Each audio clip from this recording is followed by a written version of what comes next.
로마서 12장 1절에서 8절까지 말씀입니다. 그러므로 형제들아 내가 하나님의 모든 자비하심으로 너희를 권하노니 너희 몸을 하나님이 기뻐하시는 거룩한 산 제물로 드리라. 이는 너희가 드릴 영적 예배니라. 너희는 이 세대를 본받지 말고 오직 마음을 새롭게 함으로 변화를 받아 하나님의 선하시고 기뻐하시고 온전하신 뜻이 무엇인지 분별하도록 하라. 내게 주신 은혜로 말미암아 너희 각 사람에게 말하노니 마땅히 생각할 그 이상의 생각을 품지 말고 오직 하나님께서 각 사람에게 나눠주신 믿음의 분량대로 지혜롭게 생각하라.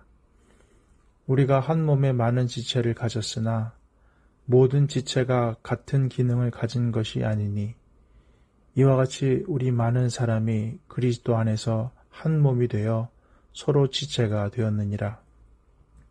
우리에게 주신 은혜대로 받은 은사가 각각 다르니 혹 예언이면 믿음의 분수대로, 혹 섬기는 일이면 섬기는 일로, 혹 가르치는 자면 가르치는 일로, 혹 위로하는 자면 위로하는 일로, 구제하는 자는 성실함으로, 다스리는 자는 부지런함으로, 긍휼을 베푸는 자는 즐거움으로 할 것이니라. 아멘. 로마서 말씀을 계속 보고 있습니다. 로마서는 크게 두 부분으로 나누어져 있는데 1장에서 11장까지가 우리는 무엇을 믿는가, 그리고 12장에서 16장까지가 그렇다면 믿는 사람은 어떻게 살 것인가, 이렇게 다루고 있습니다. 1장에서 11장까지는 그러므로 교리적이고 신학적인 것을 다루고 있죠. 칭의를 다루고 있습니다. 12장에서 16장까지는 실천적이고 윤리적인 것을 다루며 성화를 나타내고 있습니다.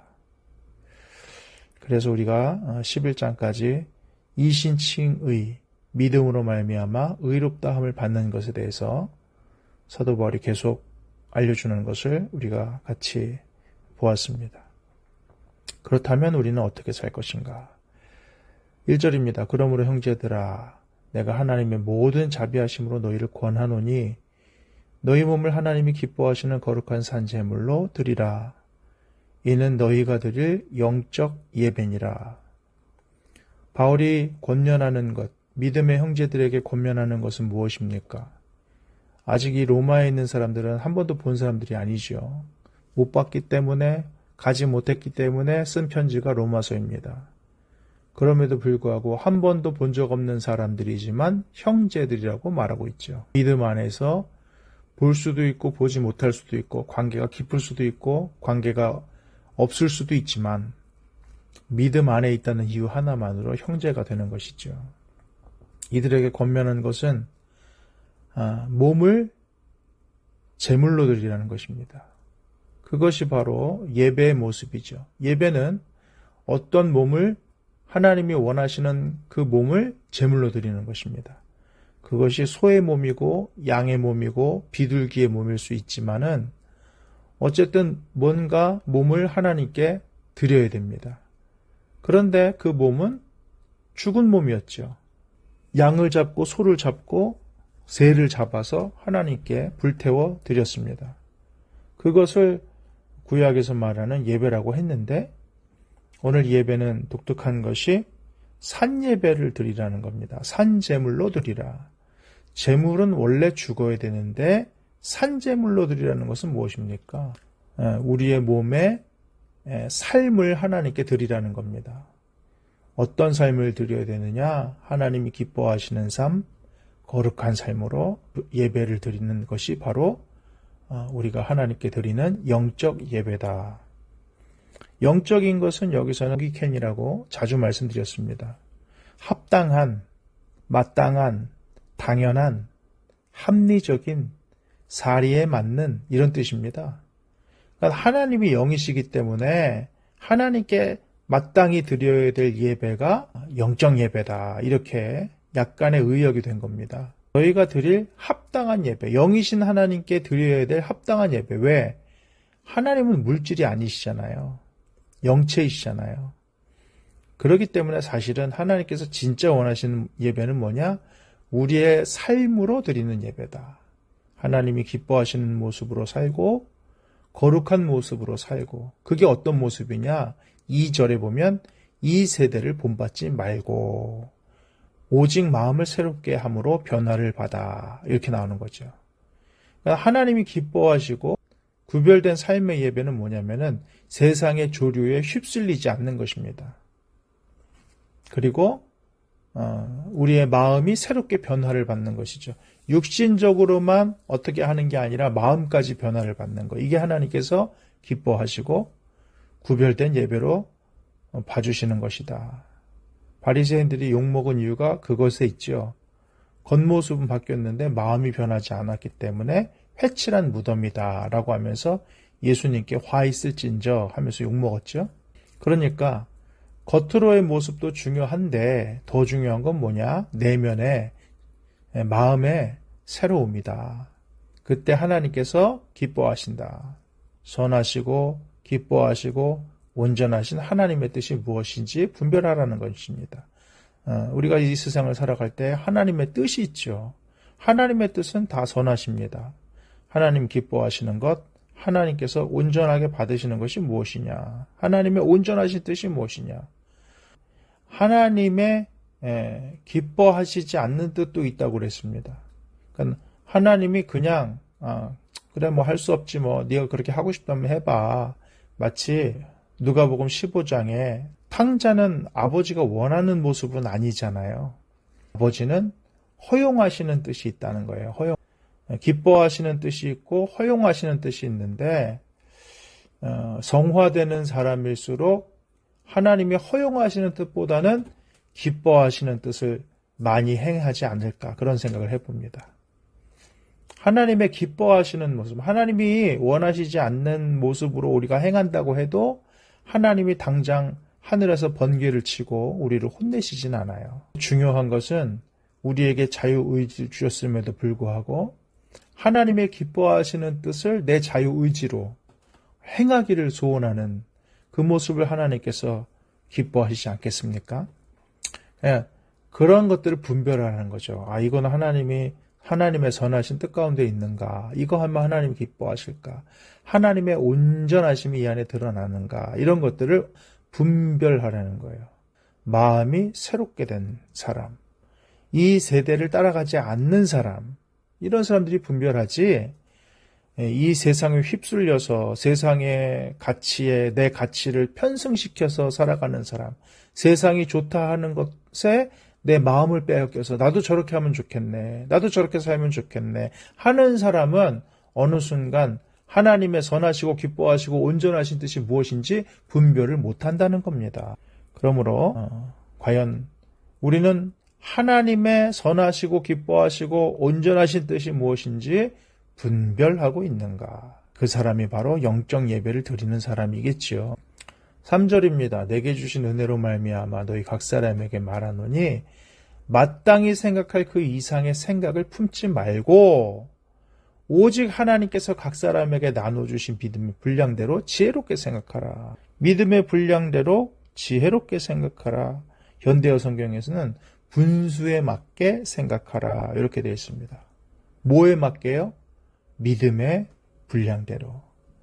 이 사람에 따라서 예수 그리스도를 닮아가는 우리 인생에 서 있는데 믿음이 그렇게 성장하고 장성하는 거죠.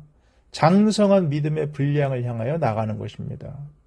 각 사람마다 다르기 때문에 자신의 분량대로 분수에 맞게 생각해야지, 본인은 어린아이 수준인데 자꾸 큰 사람인 척하는 사람이 있어요. 대부분 그렇습니다. 그러니까 큰 사람이 저는 아무것도 아닙니다, 이런 경우가 많지, 대부분 믿음이 연약하고 어리고 분명 신앙생활을 했는데 잘하지 않은 사람이 자꾸 큰 척하려고 한다는 거죠. 믿음으로서는 사람들이 자기를 그렇게 큰 척하는 거, 그렇게 어른으로 대우해 주길 바라면서 실제로는 어른이 할 행동을 하지 않는 그러는 경우가 많습니다. 어른은 짐을 지는 사람이고 희생하는 사람이고 섬기는 사람이잖아요.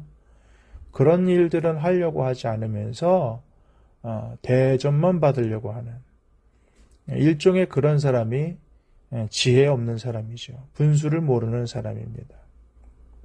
하나님께서 각 사람에게 나눠주신 믿음의 분량대로 지혜롭게 분수에 맞게 그 이상의 생각 좀 품지 말고 그렇게 살라는 거죠. 그러면서 4절에 우리가 한 몸에 많은 지체를 가졌으나 모든 지체가 같은 기능을 가진 것이 아니다.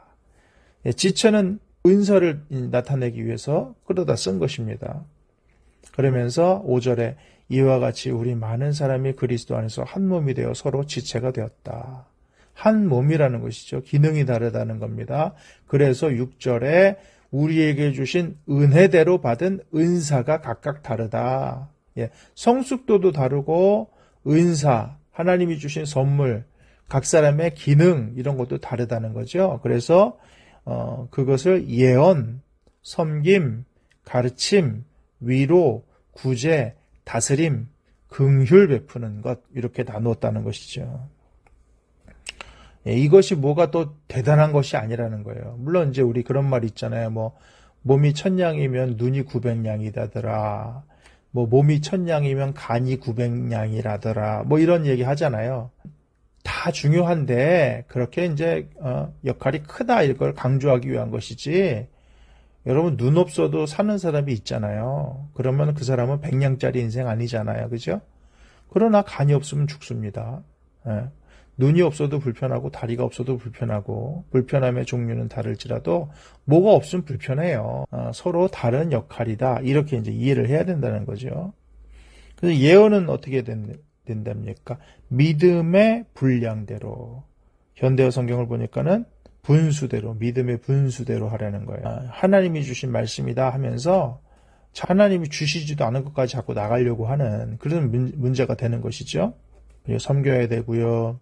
그리 됩니까? 가르쳐야 되고요. 위로해야 되고, 또 구제해야 되는데, 구제는 어떻게 해야 됩니까? 성실함으로 하라. 현대어 성경을 보니까는 순수한 마음으로 해라. 바라지 말고 그냥 하나님이 하라고 했으니까 난 하나님께 구워준다 하는 마음으로 순수한 마음으로 바라지 말고 하라는 거예요. 다스림은 뭐라 그럽니까? 현대어 성경에 지도라고 되어 있는데 부지런해야 된다는 거예요. 교회 지도자들은 부지런해야 됩니다. 왜냐하면 내 일상도 있는데 교회까지 생각하려면은 얼마나 부지런해야 되겠어요? 그리고 긍휼 베푸는 자는 어떻게 해야 됩니까? 즐거움으로 하랍니다. 남을 돕고 하는 거는 뭔가 내 것을 줘야 되는 거잖아요. 에너지든지 물질이든지 마음이든지 뭐든지 줘야 되는데 쉽지 않은 일입니다. 그래서 즐거움으로 하고 기쁨으로 하라는 거예요. 하나님께서 주시는 이런 것들을 이렇게 할 수 있는 능력은 어디 있습니까? 하나님을 생각하면 이게 가능해요. 하나님을 생각하면. 이게 내가 남을 돕는다, 이 문제가 아니라 하나님이 우리를 하나로 만들어 주셨기 때문에, 한 몸이기 때문에 서로 돕는 건 당연하다. 우리가 밥을 먹으면 손이 일하지만은 입이 즐겁잖아요. 그죠? 그렇다고 해서 나는 왜 먹지도 못하고 남을 먹이기만 해? 나는 맛도 못 봐. 이렇게 안 하잖아요. 왜냐하면 우리는 한 몸이니까.